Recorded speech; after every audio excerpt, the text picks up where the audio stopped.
This episode of Capes and Lunatics Sidekicks is brought to you by Tweaked Audio. To get awesome headphones, go to tweakedaudio.com and use the coupon code Southgate to get 30% off, free shipping, and a lifetime warranty. Or you can get there through the link on our website, southgatemediagroup.com. Hey, what about that Legends of the Arrowverse? What about that? There's your freaking polished little hellfire. Welcome to the second episode of Legends of the Arrowverse since Gotham decided to take yet another break. I am Phil, and as I said, joining me is... Hey y'all, it's Little Hellfire. What is Gotham without unnecessary arbitrary breaks? Even in the final season, you gotta have it. I know. I mean, Arrowverse takes unnecessary breaks too, so you know. Well, I mean, Gotham took this week off, and they're back next week, and then they're taking a break, like a month break before the last two episodes. Hopefully they have a good marketing plan. I don't know. The last couple episodes, they probably don't care. Because I know, like, Empire and Star, which are shows that I watch on Fox, they take, like, literally they've been off since Thanksgiving, I think it is. Well, again, that's... back last week, and I was like, oh, well, this week, and I was like, oh, they're back. Yikes. Again, that's another Fox show, so I guess that's like the Fox... That's what happens when you don't know how to make a damn schedule. But Disney will fix it. Don't worry about it. Disney will fix it. That's right. The deal goes through officially March 20th, and then on March 21st, we're going to hear about our new X-Men franchise and our Fantastic Four franchise. Because they're legally not allowed to talk about it before then. So, expect big announcements on March 21st. It's going to be all the Gifted. Oh, no, that's canceled. You know that, right? Why? Disney... The ratings are terrible. I didn't know if they switch it up since it's, you know... They haven't been renewed as far as I know. And the ratings are terrible, so I'm expecting that to be canceled. I was going to say, Marvel's a Disney property. But anyway, we're not here to discuss that. We're here to discuss Arrowverse. Boo! Oh, man. Ever since, I feel like they made the announcement about Season 8 way too soon. Everybody I know that is into Arrow, except for, you, Philip, is, totally checking out of Arrow. Because... more than likely, the going theory is he actually is going to die in Crisis on Infinite Earths now. And I just keep wondering if he's going to die. Yes, because, for those of you living under a rock, Stephen Amell announced that Arrow Season 8 will be 10 episodes and the last season. But everyone's calling he's going to die in Crisis, so I'm wondering if they're going to pull, if they drop that during this last crossover as a red herring because everyone's like, oh, he's going to die now. Yeah. I mean, I don't think that they will kill him, though, because Arrowverse started it all. It would be really rude and disrespectful. And, Emil didn't say he wouldn't come back for cameos. I mean, that's the best of both worlds. You do a barrel where you can just show up on any show now. That's what you do other things, too. That's what I was going to say. Are they going to just end it where it's he's still the Green Arrow or something? And or maybe he fakes his death, or they erase the fact that the public knows that he's Green Arrow. I mean, there's so many possibilities that they can go. It just literally in this day and age, though, your ending has to be satisfying for streaming and syndication values. So it's okay. It's been an improvement. I'm going to say that Season 7 has been a great improvement over Season 6. Mm-hmm. But it's still kind of boring, and episodes like this make every season, the B side of the season, always feels like it's spinning its wheels until at least episode 18. Every single season of Arrow has always been like that. Well, I wonder if we're going to, the pacing are probably going to be a lot better next season. It's only 10 episodes. I don't know. Remember what happened with Defenders? It took them, 3 episodes to get the damn team actually assembled. So who knows? Who freaking knows? Yeah, but again, it's the 8th season of Arrow. I mean, we kind of know where we're going, and they know I'm sure. I don't trust these writers. As much as I say it's been a great improvement, it's still a clusterfuck in the whole Arrowverse writing development situation. Period. You look across all these shows, and every single show is spinning its wheels. It's been spinning its wheels since at least episode 7. Flash is obviously the most biggest offender with this whole reverse Flash business. Mm-hmm. So, I can only hope for the best, but I'm prepared for the worst at this point. That's just how you have to be with Arrowverse. Yeah, I mean, I don't know. I'm assuming he's either going to die in Crisis, and then maybe I wonder if they do that at like episode 9 as usual. Maybe like we'll get a 10th episode that's like his funeral or whatever. But yeah, that's everybody speculating. But I'm just like, I don't think they would do that. You can't end a series on a funeral. Well, they could have, him in flashbacks and stuff, and I don't know. Or you do the funeral, and then at the last second, you reveal that he's not dead. He faked his death or something. You just see freaking the Spectre picking up his soul from hell or something like that. But no, this does free up the budget, and I keep hearing about season 2 of Constantine. I won't believe it until I see it. Like, yeah. I just won't, because all the people that I love from that show are busy doing other things. Juliana Harkavy can come back as that damn angel now, I guess. Yeah. I don't know. Are they going to spin these characters off into like Legends, Supergirl, Flash? I really feel like there was a time and place where I was hoping that they would put Felicity in Star Labs, but now that West Allen is actually official, they're married, they have a kid from the future, I just don't feel like that's a good idea.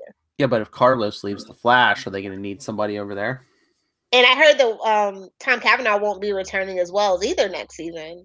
Yeah, there's huge shakeups going on over at the CW. I don't know if this is like AT&T Warner Brothers like merges, and they're like, these people are like, I don't know, their contracts or something. Like, it's just really weird that all these big shakeups are happening at this particular moment.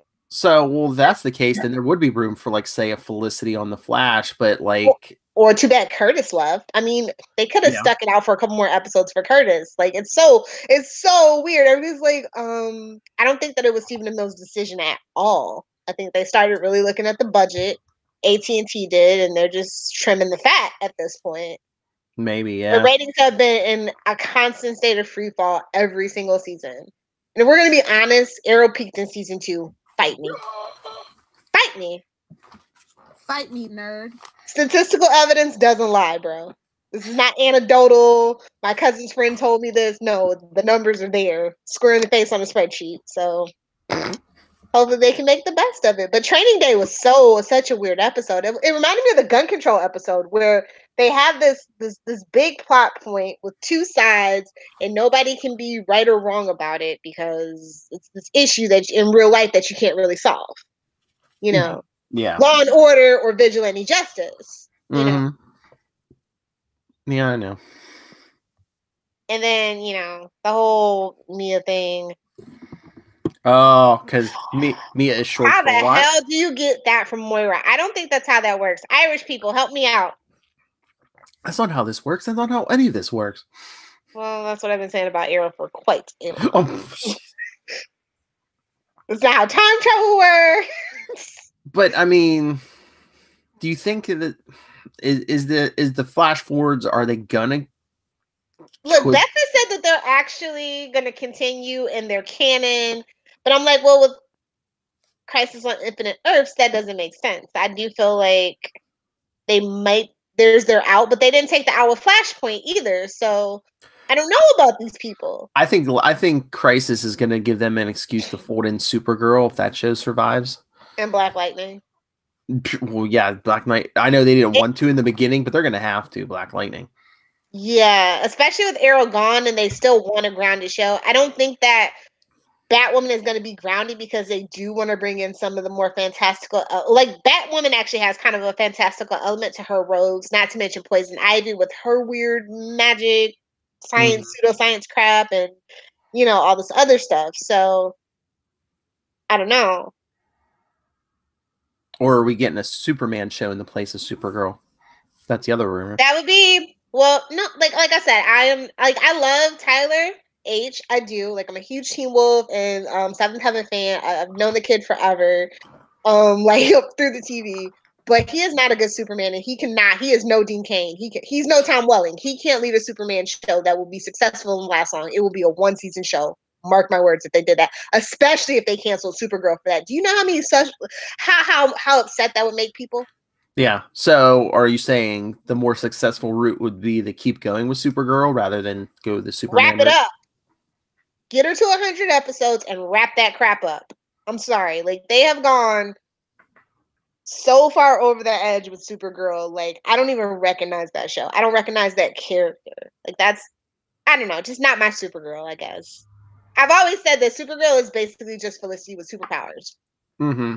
From day one, and that's literally what the show is. And I've been trying, and they've had some interesting concepts. I love the Luthor family. I don't like John Cryer's Lex Luthor. I freaking hate it. I thought it was terrible. Wait, it hasn't come on yet. Maybe not for you. Oh, maybe not for you.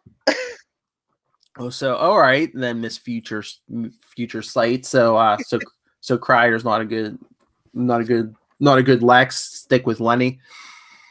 Well, I'll put it to you this way: like, I know there's going to be some people that like it, but John Cryer is just like, even like, I don't know, like John Shea I thought was an odd choice for a Lex Luthor, but he worked out. And I was like, okay, maybe I could see it, kind of, sort of, but this is definitely like Batman versus Superman movie levels of not my Lex Luthor. I wouldn't say, I haven't seen the episode yet, but just from what I've seen, I would say it's not that bad. I mean, I can agree with you with the, not as good as John Shea and stuff, but no, don't cast him with Kitty Luthor. No, yeah. I mean, I don't even know why. Like, Lena is the superior Luthor. That's who we should be focused on. I don't give a crap about Lex Luthor and the Supergirl world. Like, it makes no sense to care about Lex. Is it just... Like, they pull that out of their butt for ratings. I was going to say, ratings grab. Yeah. I mean, but honestly, they should have brought back the dude, from season 1. Oh, Max Lord. Peter, yeah.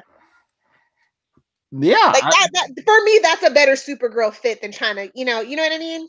Yeah, exactly. And it's like, you get, it's like a thing for, people been watching from day one, be like, hey, look, we're going to tie up some of this stuff from season 1 we never addressed again. It was so much, right? And it's just like, Lucy Lane, let's be real. Lane, Max Lord, General Lane. I mean, let's be real.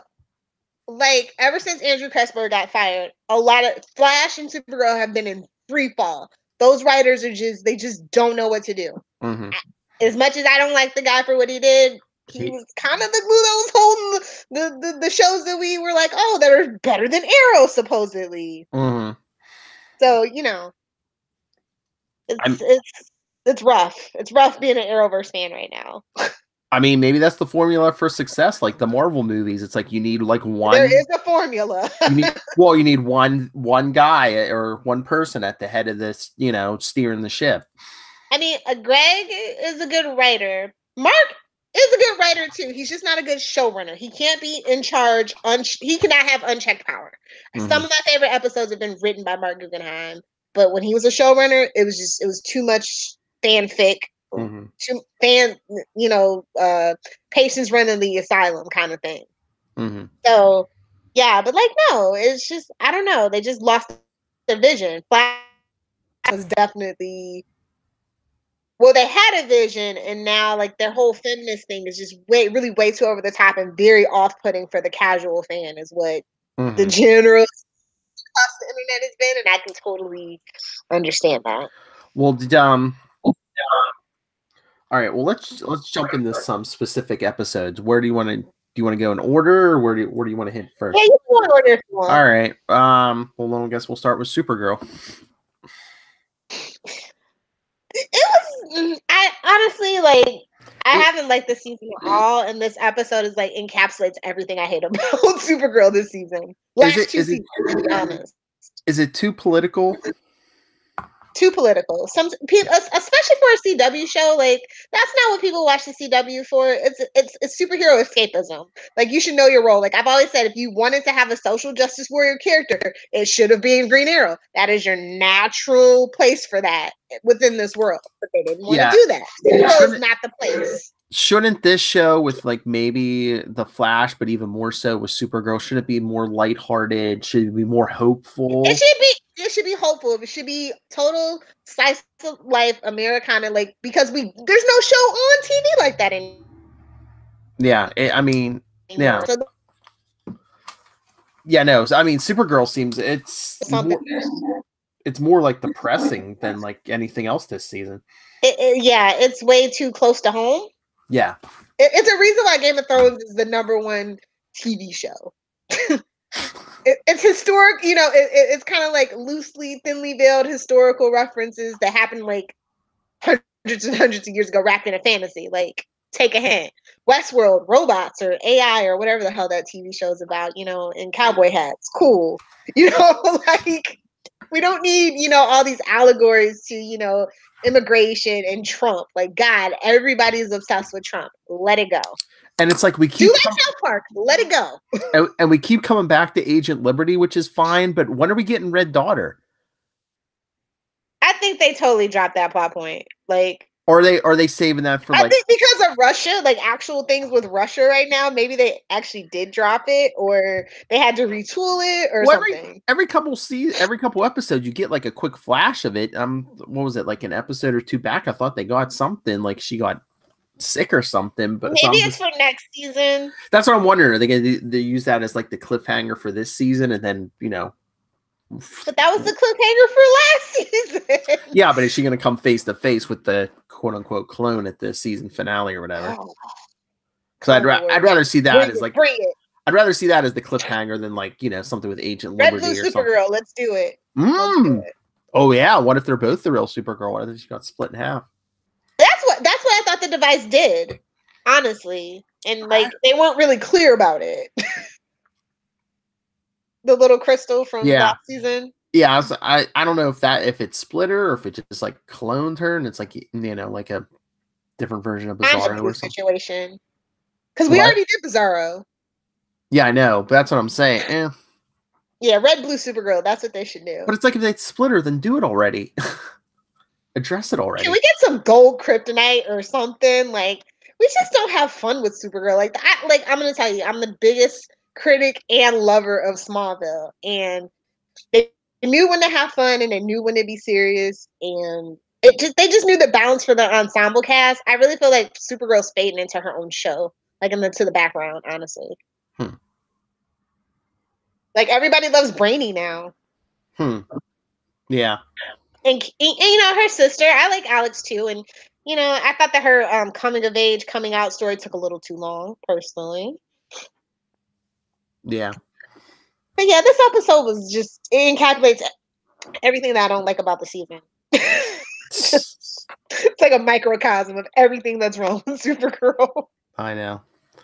All right, I have to check something real quick. Why don't you tell people, I don't know, without spoiling it too much, what you thought of the Lex Luthor stuff? No, I will wait. But like I said, the performance of John, go ahead, check on it. I'll talk about it. Right. And don't forget to edit this.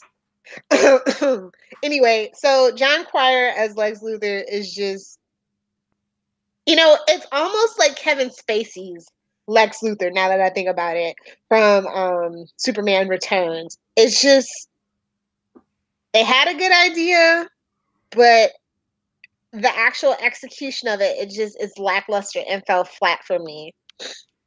So I don't know. People that kind of maybe like that Kevin Spacey, Gene Hackman kind of Lex Luthor, they might like it, but if you're like a diehard Michael Rosenbaum Lex Luthor or a John Shea Lex Luthor lover, then you're not gonna like it, for sure. Yeah, but the rest of the episode is pretty good, leading up to the circumstances of this familial conflict that's kind of like the center of the episode or whatever. It's just John Cryer's performance. It's just so unbelievably laughable to me. So, yeah. I don't know. We'll talk about it when the episode happens. But, yeah, as far as I'm concerned, John Cryer has no business being Lex Luthor. And I swear the only reason why he got the role is because he has a contract with CBS. And CBS is, partners with the CW. And they force their character contracts. Look at poor Michael Emerson. Well, and he is a known name too. I mean, if you can't get famous, you might as well get infamous, I guess. I mean, in this day and age, infamy is almost better than fame. Like, I was just having this conversation not too long ago. Well, that's like that's that old thing. It's like is there any bad fame? You know. Well, have you ever watched actual 2.5 Men? I've seen probably like 11 to 13 episodes from like across all the seasons, including the Ashton Kutcher ones, because it used to come on before the Arrowverse back in the day, and then it was Mike and Molly, and then it was Two Broke Girls. But this, if you ever saw the episode where Alan turns evil, where he's basically scamming his family, that's him as Lex Luthor. Oh, really? So I just wasn't for me. So it's basically Alan Harper with a beard. Yeah, Mirror Universe. Jesus. I said no, but I said if you like a Gene Hackman, Kevin Spacey Lex Luthor, then you might actually like John Cryer's Lex Luthor. But I'm Smallville, like that is my definitive Superman. So Michael Rosenbaum is just my everything, and that's who I stack everybody up against. And he is at the bottom of the totem pole. I mean, he's underneath Batman v Superman Lex for me, because we all know that was Lex Jr. Yeah, it wasn't real Lex. It was a clone body. So could they redeem that if they went the comic route and say, "Oh yeah, that's old Lex in a clone body," and it made him a little crazy? Yes, absolutely. But that whole universe is dead. It died with Aquaman, and Shazam is the new guard. So thank God. Everything's the disconnected. James Gunn DCEU is dead, and I am so happy. We can start over. We can build some hope and have some fun again. Because DCEU needs it. Yeah. Aquaman was a good start. We got to keep the trend. So anyway, yeah. But what did you think about this week's episode of Supergirl? Again, I'm kind of like I'm with you. It's just like it's the whole season. Okay, I don't know if I probably didn't mention this when I stepped away. How do you feel about the Alex mind wipe? Oh, I feel like that's such a cheat. Yeah. Like, why would you do that? That's because she's worried about her identity, and it's just. But why would you? But if you love we came this far, it's not fair. It's not right. It'll be undone by the end of the season, though, right? You really. I'm assuming, yeah, because I was gonna would she keep her in the dark? But I guarantee you they won't bring it back. But even though it was like kind of Alex's idea, is she gonna resent Kara for doing it though? I feel like it is about time for them to have another wedge in their relationship. Things have been going a little too good for the sisters. Or if she can't bring all of her memories back and she has to like reveal herself again, is Alex gonna be all mad because she doesn't remember that she was in on it? I don't know. It's tough to say because they had I remember the first season. Alex was a real hard sell and a real hard pill for a lot of the fans to swallow, which is why I think they gave her the coming out story to kind of soften her edges. And the actress is really great, and she does great work with the limited script that they give her. So I don't know that they would necessarily want to erase all that goodwill. Yeah. But yeah, I didn't like it. I didn't think it was fair. I didn't think it was right. I thought it was a cheap shortcut. Either you trust somebody or you don't. Either they're family or they're not. Yeah, it just seemed like convenient writing that they couldn't change what's her face's the general's mind, but they could wipe Alex's memories. Yeah. I just really miss Hank. He's just, his reduced role has just been such a bummer this season. And I guess it's for CGI reasons, budget reason, and everything. It's probably why we have the villain that we have. It's a mask at the end of the day. So. Yeah, I know. But, well, speaking of villains, what do you think of Manchester Black and the Elite? I thought that Manchester Black he's been a little too on the nose. Why his last name's Black? Well, no, just the whole thing that they did with him. It's just like, I could use a little more comic book accuracy for Supergirl. Yeah. That's all I'm saying. Yeah. He just seems like another villain almost. Just, yeah. Yeah, he's been kind of in the background, even though supposedly he was billed at the beginning of the season as like the thing that we should be, watching out for. Yeah, he just seems like another Supergirl villain. It's just like, yeah, like you said, comic book accuracy, make him like that hard-edged anti-hero. Yeah. And what about Nia? I don't want anybody adding me, so I'm not going to comment on it. Adding you? What? Don't at me on Twitter because I don't like the character. Like, okay, that's great that, inspirational actress or whatever. I mean, we have Laverne Cox. It's not like it's the first time. I'm just saying. But whatever. Like, I don't like the character. I don't. I think that it's too it contradicts everything about that race of aliens and stuff. It's weird. I don't think they're writing for her good this season. Yeah. Yeah, it's not the actress, it's what they're giving her. I don't think. Yeah, it's just stop shoehorning stuff. I don't know. Like, it just feels like an echo chamber. It feels like they're stuck on Tumblr. And I understand what they're trying to do, but it's like, while Kara's trying to preserve her identity, she wipes her own sister's memory, but then she tells Nia her identity. Yeah. Again. Yeah, she's been seeing herself in this character too much. Mm-hmm. Like, from day one that we meet this character, she's like, "You're me," and I'm like, "No, sweetie, no." She wishes. I mean, and she tells Jane, like, just the way that the character has been written in her interactions with some of my favorite characters has made her person non grata with me. Just period. Well, it's just, is that intentional though? Is like Kara sees herself in Nia, but meanwhile Nia's like all confused and looking for a direction. It's like, well, maybe Kara needs a direction. When's the last time? Which is weird because she at the end of last season she did have this definitive come to Argo moment, if you will. Yeah, it's like, when's the last time she wrote a story? She's busy. I mean, at least she's not being unethical like her cousin Clark writing stories about himself. I'm sure. Shout out to Charlie Esser for that one. Or Spider-Man. Hey, I fought the Sandman. King of the selfies. Mm-hmm. I heard that somewhere. Anyway, yeah, let's move on. Let's talk about Flash. Okay. The Flash. Failure is an orphan. I love that saying. Actually, it's one of my favorite sayings. But this whole season must be either an orphan or an abortion. I'm not sure which. Well, I mean, I hate Dawn. There, I said it. I hate her. I freaking hate her. You said Dawn. I hate her like most people hate Iris West, okay? You said Dawn. Oh, shit. How drunk are you? Nora. Thank you. It's who she's supposed to be. At the end of the season, it's going to get retconned back that they're actually twins, Dawn and Dawn. Mark my words. She's getting erased from this timeline, son. And we're going back to things the way they're supposed to be. Either way, if Stephen Amell dies or not, does Nora take Barry's place in the crisis? Wally comes back, bro. We're killing off Black Wally. Why? He's gone anyway.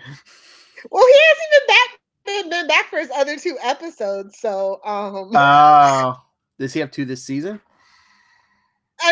Because a Flash has to die in a crisis. It's tradition.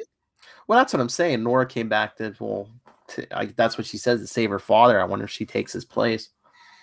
Ugh. It's gonna be I'm telling you, it's gonna be a whole time thing where it's like, yeah, she's gonna sacrifice her life to save Barry's, but then meanwhile she hasn't been born yet, so it's like, okay, so once she's born, we have to keep an eye on her and make sure we have time to change. Once she's born, her egg splits and turns into and then that egg gets fertilized with a different kind of sperm, and we've got Dawn and Dawn. Okay? Yes. Well, yeah. Didn't Eobard say so? Tornado twins, son. In episode 100, didn't Eobard say, "Is this Dawn?" And then he was like, "Oh no." Yeah, Nora is annoying, and not just because you can never really see freaking Flash and that damn Cruise Lantern together. Like, just the whole thought of Nora has been so irritating. And her execution, she acts like she's William's age from present day. Like, and she's supposed to be damn near 30. Like, what the hell? Is the character supposed to be? Yeah, she's supposed to be like in her mid to late 20s. That's if what you do the math. That's what I thought, but I'm like, she acts like a 6-year-old. Most episodes, I'm like, she acts like a teenager. She is like really naive, and from the future that she's from, how can you be that naive? No matter how bad your mother shelters you. I mean, especially with the social media, and she's like a genius. Shui. Crash. And underwhelmed, not whelmed. I wish that I could be whelmed for one episode of The Flash this season. But I mean, do they have to play her kind of naive so Eobard can take advantage of her? You know, I just say she fell in love with him, and they're getting it in. Love makes you stupid, and that would have solved it. I think I know, but I think she's convinced that he's going to help her save her and then father. Kind of slowly reveal. I'm just saying that would have been a better way to do it. Love makes you stupid. Look at Barry and Iris. Eobard's trying to change that timeline. He has her convinced that she's going to save Barry, but meanwhile, that clock's ticking down. Which you know what that clock's probably going to be. It's either execution. I was hoping that or the Medicure. Yeah. Either way, he's trying to avoid it. He's trying to alter that timeline. But he's not a meta, though, really. Where's his powers come from, bro? I always feel like he siphoned it. It's the thing about this way that they play this particular version of Reverse Flash. I don't know. Anything's possible because the writers are idiots and don't read comics. It's the serpent eating its own tail. Oh, yes, it is an Ouroboros. Definitely. Well, I mean, the whole story of the Flash becoming the lightning that struck itself. Literally, it is. Yeah, but that's out now that we have Speed Force. They can still work it in. That's especially, true. I mean, I feel like it's a reason why they went ahead and did West Allen. Just saying, not for nothing. Because, as much as I'm a diehard West Allen fan, I do not dig their chemistry. It's not believable. But I'm glad we stuck with West Allen because Elasti is an atrocity. There's a hashtag for you, Twitter. Stick that up there with hashtag feminism. Anyway, no, but this episode wasn't that bad. Like, we've all been like, oh, it's Grace. We finally got to that whole thing. So I'm just like, finally, everybody stop being an idiot. Yeah. Well, is it next episode, the preview where they see the time ship? The time bubble. Yeah. Yeah. So I had to binge like 2 episodes of Arrow and 2 episodes of Flash, and then some other stuff happened where I'm like, my episodes are mixed up. So is that how Grace came from the future in the time bubble? Plot twist is really Eobard.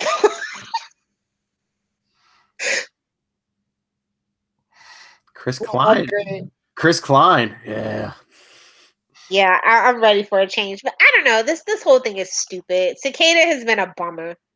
Well, at least we know why we got those couple episodes where like the Ralph and Barry episode where they weren't using powers. Why we didn't get a lot of like powers like in a few episodes because we got that big Grodd and King Shark episode, CGI fight, yeah, which was worth it. I was kind of mad about that episode too, though. Why? Like, it seemed like everybody was gung ho about like just shoving the cure in everybody, like villains, and now we're asking them politely. Like, it's just a weird thing. Well, no, that was the plan all along. And then Barry, he's like, oh, he's gonna, King Shark was gonna kill you, Cisco. And I'm like, didn't they say King Shark? As he was King, the longer he was King Shark, the more his mind was kind, more bestial and stuff. So I don't think King Shark could have given consent.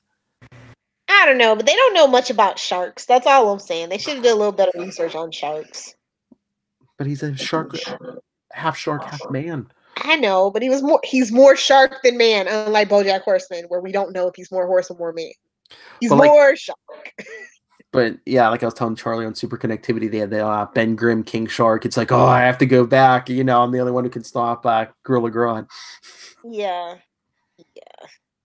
That was a weird episode, but this one was even kind of weirder. Like, they need to leave the time travel shenanigans alone. It gives me a headache, and they never get it right. They need to give it a break. I mean, it's like every season now are we going to be like, okay, the mistake we made last season created new metahumans where we have to fight. And Metatech. Let's not forget all that Metatech that's still laying around. Can we just go out and fight bad guys? They can go. They can want to go out and fight metahumans, even if they didn't create them. And I'm more interested in particle accelerator. We've had one instance at least. Yeah. So I don't know. And you know, the thing like with Caitlyn, and there's other, just like in the DC universe, like there could have been a Bang baby situation somewhere other than Central City. Crazy. And maybe we see Static Shock. I don't know. Well, we could say the metagene's there. It's like different things can set it off, you know. Yeah, I'm so over them always constantly making mistakes and having to clean up their mess. It's like, well, if you didn't make a mess, we wouldn't have a season, I guess. And it's season 5. Shouldn't they be learning by now?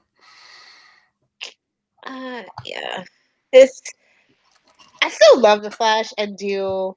But it's getting to the point where it's like, okay, season 3 was like, oh, that Sabotage storyline, I freaking hated it. Season 4 with DeVoe started off strong, and then it just turned into Smallville season 3, aka a clusterfuck.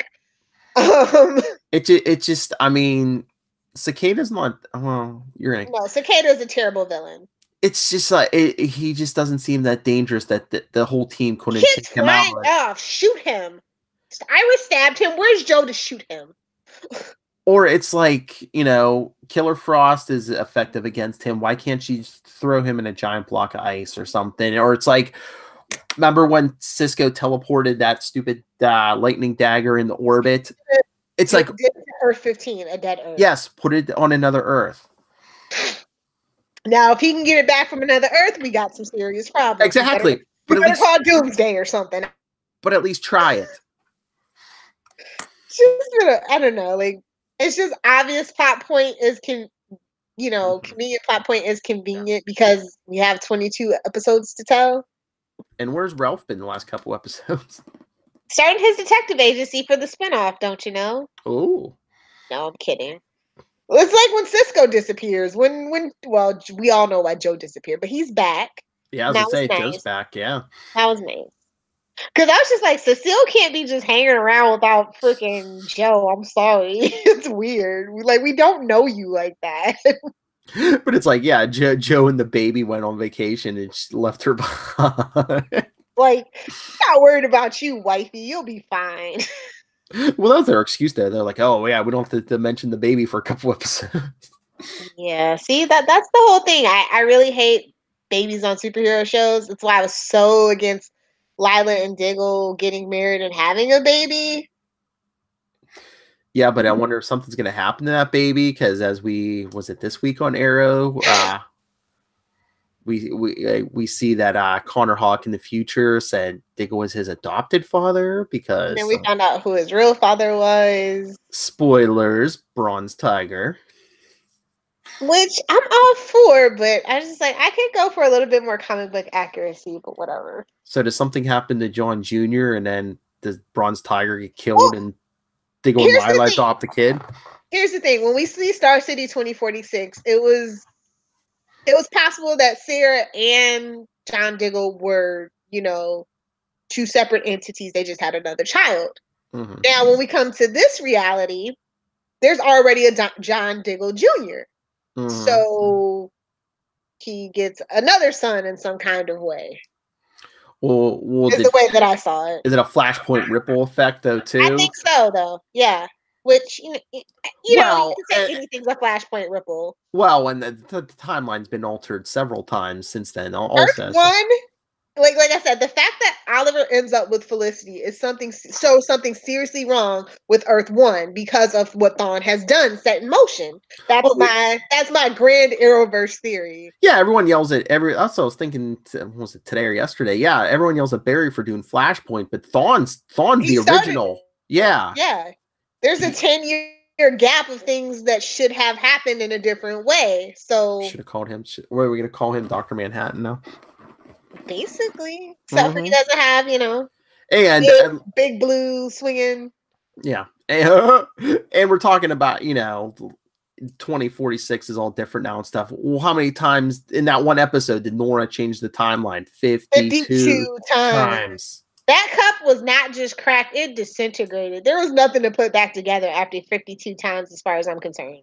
That is a ridiculous amount of She damage. smashed that cup on the ground. She stomped on it. She peed on it. I mean, Thanos snapped his finger on it.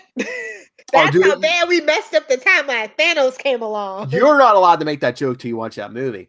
I can make that joke. It's in the popular culture zeitgeist. I can make that joke if I want. I'm hip, kids. I got YouTube. I know how to watch end credit scenes and whatnot.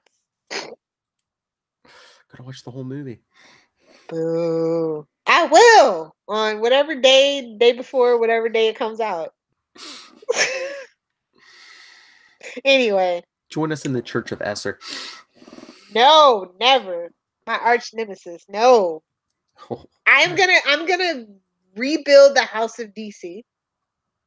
Because they're slowly burning it to the ground, controlled little burns, and it will rise up higher and better and grander than that old shiny popcorn flick MCU crap that y'all got going on over there. I just need to get my unpopular opinion out of my mouth. Yeah, that's fine. Anyway. All right. Are we done? Yeah. Arrowverse bad. Hopefully it'll get better by the end of the season.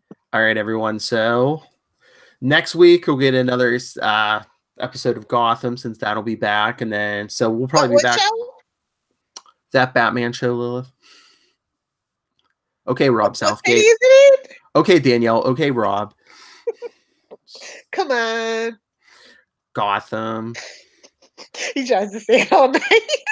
And then we'll probably be back with Arrowverse for a couple weeks after that, because after next week, we're on another break till the end, like April 18th is April 18th and April 25th are the last two episodes of Gotham. Damn it, Gotham. They love their breaks. They had to take one more. Ugh.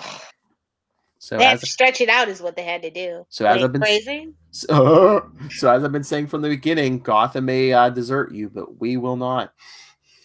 I mean, if you got a hankering for some more No Man's Land, we got like a 17-part, situation. If you just scroll a little further down, capers. And like I said, it's on the podcast every Monday. It's either going to be Gotham or Arrowverse, and when those are done, we're going to be doing Angel season 2, like we did season 1 last summer. The summer of capes. Oh, I like that.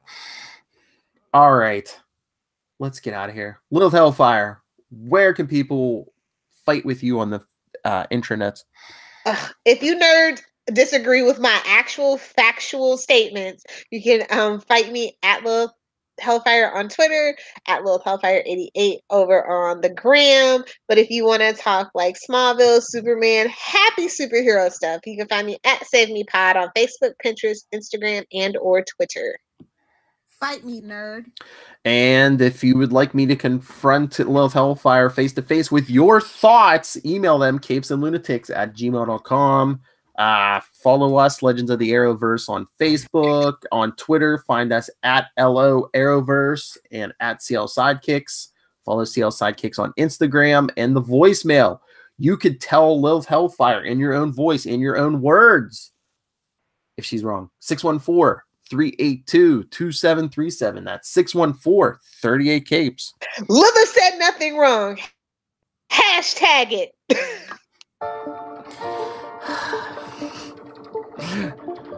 Wonder how I can cut that up. Lil should be like, I am always wrong. Thank you again for joining us for Legends of the Arrowverse. Like I said, we should be back with one of these episodes in 2 weeks. Next week, more Gotham. Well, paranoid now, Lil Hellfire.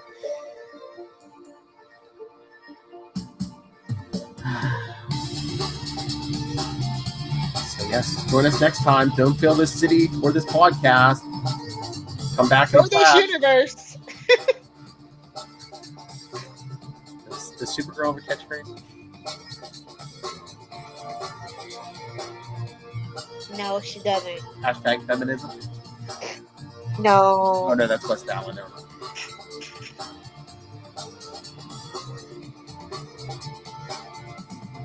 Whatever. Come back next time, or it'll be a crisis.